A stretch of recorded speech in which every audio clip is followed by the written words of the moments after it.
Hello guys. आज हम discuss करेंगे रिएक्टिव इंटरमीडिएट्स की। ठीक है, किसकी? Reactive intermediates. रिएक्टिव इंटरमीडिएट्स क्या होते हैं? सबसे पहले तो हम बात करेंगे ऑर्गेनिक रिएक्शन की। किसकी? ऑर्गेनिक रिएक्शन में क्या होता है? ऑर्गेनिक रिएक्शन में आपको पता है कि रिएक्टेंट किस में कन्वर्ट होता है? रिएक्टेंट कन्वर्ट होता है प्रोडक्ट में। ठीक है, रिएक्टेंट कन्वर्ट होता है प्रोडक्ट में। ठीक है, और रिएक्टेंट प्रोडक्ट में डायरेक्टली कन्वर्ट हमेशा नहीं होता है। ठीक है, कभी जब भी आप रिएक्टेंट को प्रोडक्ट में कन्वर्ट करोगे, उसके बीच में एक बनता है जिसको हम बोलते हैं रिएक्टिव इंटरमीडिएट्स। Reactive intermediates. ठीक है, मतलब रिएक्टिव इंटरमीडिएट्स बनने के बाद ही आपका प्रोडक्ट में कन्वर्जन होगा। ठीक है, तो रिएक्टेंट कभी भी प्रोडक्ट में डायरेक्टली कन्वर्ट नहीं होता है, उसके बीच में बनता है आपका रिएक्टिव इंटरमीडिएट्स, और ये रिएक्टिव इंटरमीडिएट्स किस में कन्वर्ट होता है? प्रोडक्ट में। ठीक है, हमेशा ध्यान रखना है। तो रिएक्टिव इंटरमीडिएट्स होते क्या हैं? ठीक है, रिएक्टिव इंटरमीडिएट्स क्या होते हैं? जैसे आपने पढ़ा होगा कार्बोकटायन। ठीक है, तो कार्बोकटायन भी एक क्या है? रिएक्टिव इंटरमीडिएट्स है। ठीक है ना। फिर आपने पढ़ा पढ़ा होगा कार्बेनाइन। ठीक है, क्या पढ़ा होगा? कार्बेनाइन पढ़ा होगा, ये भी आपका रिएक्टिव इंटरमीडिएट्स है। ठीक है, फिर आपने पढ़ा होगा फ्री रेडिकल। ठीक है, ये भी आपका रिएक्टिव इंटरमीडिएट्स है। आपने पढ़ा होगा नाइट्रीन्स। ठीक है, नहीं पढ़ा तो हम बताएंगे आपको, बेंजाइन्स। तो ये सारे क्या हैं? आपके कार्बिन्स। ये सारे आपके क्या हैं? रिएक्टिव इंटरमीडिएट्स हैं। ठीक है, तो रिएक्टिव इंटरमीडिएट्स कहाँ बनते हैं? रिएक्टेंट कन्वर्ट होता है प्रोडक्ट में। डायरेक्टली रिएक्टेंट प्रोडक्ट में कभी नहीं कन्वर्ट होता है। रिएक्टेंट पहले बनाता है reactive intermediates, then it is converted to product. ठीक है, इतना हमें ध्यान रखना है। और एक और चीज़ इसमें ध्यान रखना है, दे आर शॉर्ट लिव्ड, मतलब कुछ टाइम के लिए बनेंगे और कन्वर्ट हो जाएंगे किस में? प्रोडक्ट में। ठीक है ना। तो इतनी बात समझ में आई होगी आई थिंक। ठीक है, फिर हम बात करते हैं,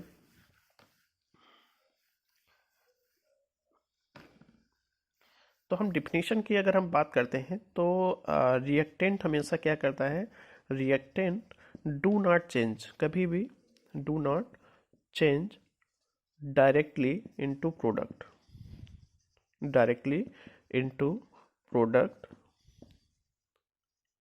ठीक है, they form they form reactive intermediates. Reactive intermediates.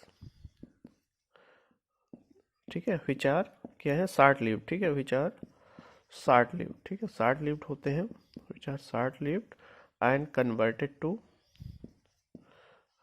Converted immediately into product. ठीक है, रिएक्शन में क्या होता है? इमीडिएटली ये प्रोडक्ट में कन्वर्ट हो जाते हैं, बट बनते जरूर है इमीडिएटली इनटू प्रोडक्ट। ठीक है, तो ये सिंपल डेफिनेशन है, आप भी इसको लिख सकते हो।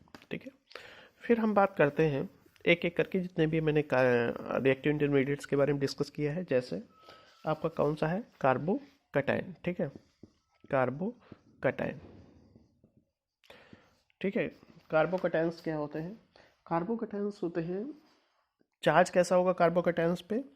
मैंने इसके पहले भी डिस्कस किया था। कार्बोकटायंस हमेशा क्या होते हैं? पॉजिटिवली चार्ज होते हैं। ठीक है, पॉजिटिवली चार्ज अगर हैं तो मतलब क्या है? इलेक्ट्रॉन डिफिशिएंट होंगे। ये भी मैंने डिस्कस किया है इलेक्ट्रोफाइल्स में। ठीक है, इलेक्ट्रॉन डिफिशिएंट होंगे, इनके पास टोटल इलेक्ट्रॉन्स हमेशा 6 इलेक्ट्रॉन रहते हैं। ठीक है, क्योंकि बनते कैसे हैं ये? They form via the heterolytic fission. Heterolytic fission. ठीक है, हेट्रोलिटिक फिजन के द्वारा बनते हैं। ठीक है, और इनमें इनका क्या करेक्टरिस्टिक्स होता है? ये क्या चाहते हैं कि हम एक लोन पेयर कहीं से हमें मिल जाए और हम स्टेबल हो जाए। ठीक है, मतलब ये अनस्टेबल होते हैं। ये कैसे होते हैं? अनस्टेबल होते हैं। ठीक है, अनस्टेबल मतलब एक और यहाँ पे टर्म निकलता है, रिलीज होता है, ये रिएक्टिव स्पीसीज होते हैं।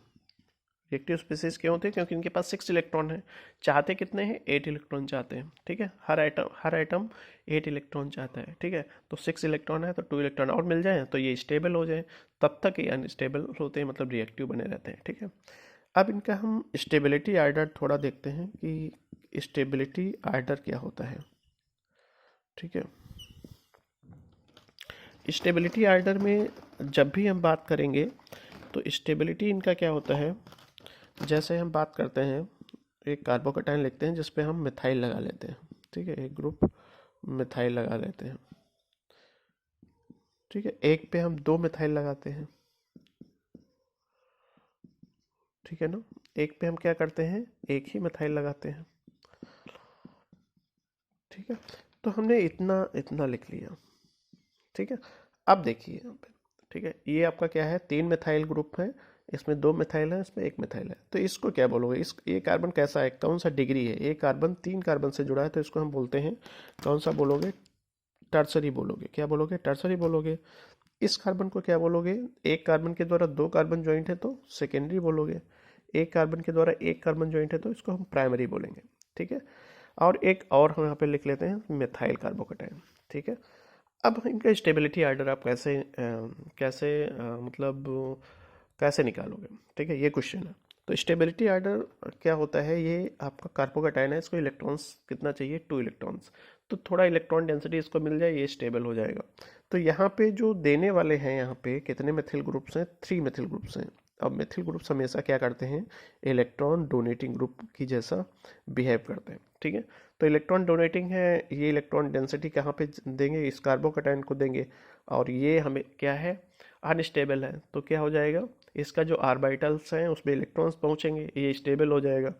इसमें 2 मिथिल ग्रुप्स हैं, तो as compare to first previous one, ये थोड़ा कम स्टेबल होगा एज कंपेयर टू दिस। ठीक है, और ये उससे उससे कम, और सबसे कम कौन सा होगा, ये कम होगा। ठीक है, तो स्टेबिलिटी आर्डर आपका कौन सा हो जाएगा, टर्सरी ज़्यादा होगा, सेकेंडरी फिर प्राइमरी, फिर मेथिल ग्रुप्स। ठीक है, तो ये हो गया स्टेबिलिटी आर्डर। ठीक है, अब एक और चीज़ हम देखते हैं यहाँ पे, एक होता है हाइपर कॉन्जुगेशन। क्या होता है, हाइपर कॉन्जुगेशन। ठीक है, हाइपर कॉन्जुगेशन क्या होता है, हाइपर कॉन्जुगेशन को हम एक और नाम देते हैं no bond resonance. No bond resonance मतलब इसमें बॉन्ड का माइग्रेशन नहीं होता है, यही कहने का मतलब है। ठीक है, फॉर एग्जांपल यहाँ पे अगर हम लेते हैं, यहाँ पे हम ले सकते हैं CH। इसका बेस्ट एग्जांपल अगर हम देखते हैं तो आपका हो जाएगा CH CH CH, और इसके पास में हम कार्बोकैटायन लगाते हैं। ठीक है, अब आपको इसका स्टेबिलिटी आर्डर बनाना है। ठीक है, तो कोई भी मॉलिक्यूल में अगर हाइपर कॉन्जुगेशन है वो स्टेबल हो जाता है। क्यों हो जाता है, क्योंकि यहाँ पे देखिए ये आपके सारे क्या है, सिंगल बॉन्ड्स हैं। ठीक है, और इसमें कार्बोकैटायन ये है, इस कार्बोकैटायन के पास वाला जो कार्बन है उसको हम बोलते हैं अल्फा कार्बन, और इसके हाइड्रोजन क्या कहलाएंगे, ये कहलाएंगे अल्फा हाइड्रोजन। क्या कहलाएंगे, अल्फा, ये सारे अल्फा हाइड्रोजन्स हैं, और जितने अल्फा हाइड्रोजन्स होते हैं उतने इसके हाइपर कॉन्जुगेटिव स्ट्रक्चर बनते हैं। ठीक है, तो इसके कितने हाइपर कॉन्जुगेटिव स्ट्रक्चर बन सकते हैं, 3। कैसे बनेंगे ये हम डिस्कस करेंगे। यहाँ पे देखिए कार्बोकैटायन है, ये आपका जो बॉन्ड है, बॉन्ड के इलेक्ट्रॉन इस बॉन्ड पे एक्सेप्ट होंगे, और कार्बन का वैलेंसी कितना होता है, 4, तो ये न्यूट्रलाइज होगा, तो कन्वर्ट हो जाएगा किसमें, इस तरह से डबल बॉन्ड C, और यहाँ पे जो हाइड्रोजन का बॉन्ड ब्रेक हुआ है, तो बॉन्ड हाइड्रोजन वहीं पे आपको रखना है H+ की, क्योंकि इलेक्ट्रॉन्स दोनों इसको दे दिए, और यहाँ पे आपका एक हाइड्रोजन है और नीचे आपका एक हाइड्रोजन है, तो एक स्ट्रक्चर हो गया।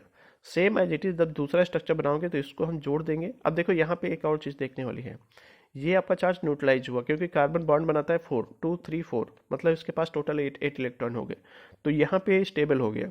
दूसरा जो कॉन्जुगेटिव इसका रिजोनेंस कौन सा हाइपर कॉन्जुगेटिव स्ट्रक्चर होगा, वो कैसा बनाना पड़ेगा, H+, मतलब ये बॉन्ड आपको ब्रेक करना है, फिर इसको हमें ज्वाइन करना है। ठीक है, इस कार्बन का ज्वाइन करना है और इस बॉन्ड को ब्रेक करना है। इसको हम क्लियर बनाते हैं। यहाँ पे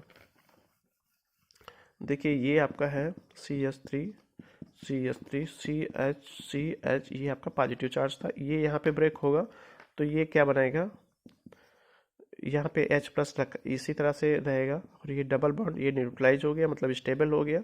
दूसरा जब भी बनाओगे तो इस हाइड्रोजन को एज इट इज़ रखेंगे, इसको भी एज इट इज़ रखिए, हम एक हाइड्रोजन को ब्रेक करेंगे, हाइड्रोजन के बॉन्ड को ब्रेक करेंगे और ये आपका दूसरा हो गया। ठीक है, तीसरा आपका कौन सा होगा? तीसरा आपका इस हाइड्रोजन को ब्रेक कर दीजिएगा आप। ठीक है, तो H प्लस हो जाएगा और ए बॉन्ड आपका बना रहेगा। ठीक है, तो ये आपके क्या हो जाएगा? हाइपर कॉन्जुगेटिव स्ट्रक्चर हो गया, हाइपर कॉन्जुगेटिव स्ट्रक्चर हो गया। ठीक है, कितने हो गए? 3 बनेंगे। ठीक है, 3 क्यों बनेंगे? क्योंकि इसके अल्फा अल्फा हाइड्रोजन कितने हैं? 3 है। इस कार्बोकैटायन के नज़दीक में जो कार्बन है उससे जो हाइड्रोजन अटैच है उसको क्या बोलते हैं? Alpha hydrogen. ठीक है, तो ये कॉन्सेप्ट आपको समझ में आया होगा। ठीक है, इसके बाद हम बात करते हैं किसी भी कार्बोकैटायंस पे। ठीक है, जैसे आपने लगा दिया NO2। ठीक है, NO2 हमेशा क्या होता है? ये इलेक्ट्रॉन एक्सेप्टिंग होता है, ये इलेक्ट्रॉन एक्सेप्टिंग होता है। ठीक है, या हम इसको कह सकते हैं इलेक्ट्रॉन विड्राइंग ग्रुप्स होते हैं। जैसे आपने Cl लगा दिया, ठीक है, ये भी क्या है? इलेक्ट्रोनिगेटिव है, खींचेगा इलेक्ट्रॉन्स। इसके पास ऑलरेडी कम है, इसके पास ऑलरेडी इलेक्ट्रॉन्स क्या है? ये है कार्बन सेंटर कैसा? Electron deficient. ठीक है, और ये क्या करते हैं ग्रुप्स? इलेक्ट्रॉन की डेंसिटी को अपनी तरफ खींच लेते हैं। ठीक है, विड्रॉ कर लेते हैं। जब भी विड्रॉ करेंगे इसके पास और इलेक्ट्रॉन की कमी हो जाएगी और ये मॉलिक्यूल अनस्टेबल हो जाएगा, अनस्टेबल हो जाएगा। ठीक है, तो हमेशा जब इलेक्ट्रॉन विड्रॉइंग ग्रुप लगे हों तो मॉलिक्यूल क्या हो जाता है? कार्बोकैटायंस और ज़्यादा अनस्टेबल हो जाता है, उसका स्टेबिलिटी बहुत ज़्यादा कम हो जाता है। ठीक है, और बहुत ज़्यादा वो रिएक्टिव हो जाता है फिर। ठीक है, क्योंकि उसको इलेक्ट्रॉन्स और चाहिए। ठीक है, तो क्वेश्चन आता है कि CH3 CH2 प्लस और CNO2 CH2 प्लस, इसमें से सबसे ज़्यादा स्टेबल कौन सा है? तो ये आपका मिथिल ग्रुप जो जुड़ा है एक ऐसा है आपका इलेक्ट्रॉन रिलीजिंग ग्रुप है, ये कैसा है? इलेक्ट्रॉन विड्राइंग ग्रुप है। तो स्टेबिलिटी आर्डर क्या हो जाएगा? ये हो जाएगा। ठीक है, तो स्टेबिलिटी आर्डर इस तरह से आप निकालोगे। ठीक है, डिपेंड करता है, हमेशा ध्यान रखना जब भी आपका मेथिल हो और यहाँ पे एथिल हो, ये सारे ग्रुप्स ऐसे होते हैं जो इलेक्ट्रॉन्स की डेंसिटी को बढ़ाते हैं। ठीक है, इलेक्ट्रॉन क्या होते हैं? डोनेटिंग ग्रुप होते हैं। NO2 CH2, ठीक है, आपके हैलोजेंस, ये सारे इस तरह के होते हैं कि इलेक्ट्रॉन विड्राइंग होते हैं, इलेक्ट्रॉन का डेंसिटी खींच लेते हैं। ठीक है, तो आई थिंक ये समझ में आया होगा। ठीक है,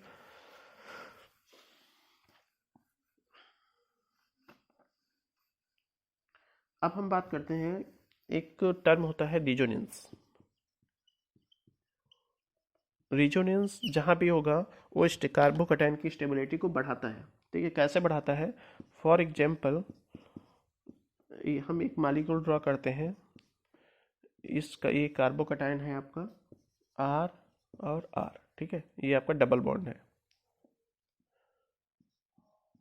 ठीक है, तो इसमें देखिए होता क्या है, यहाँ पे क्या हो रहा है कि ये जो डबल बॉन्ड का इलेक्ट्रॉन है ये इसको स्टेबल कर देगा। ठीक है, इस कार्बन को स्टेबल करेगा और ये खुद अनस्टेबल हो जाएगा। तो इसका जो दूसरा स्ट्रक्चर है वो कैसा स्ट्रक्चर ड्रा हो जाएगा?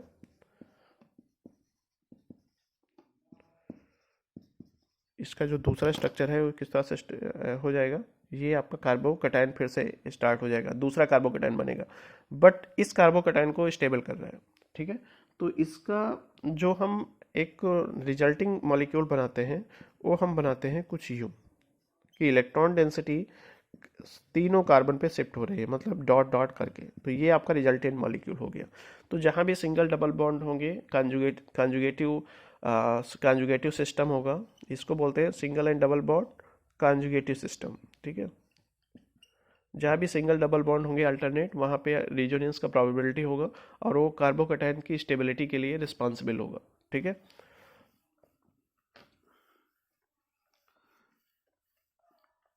अगर हम नेक्स्ट बात करते हैं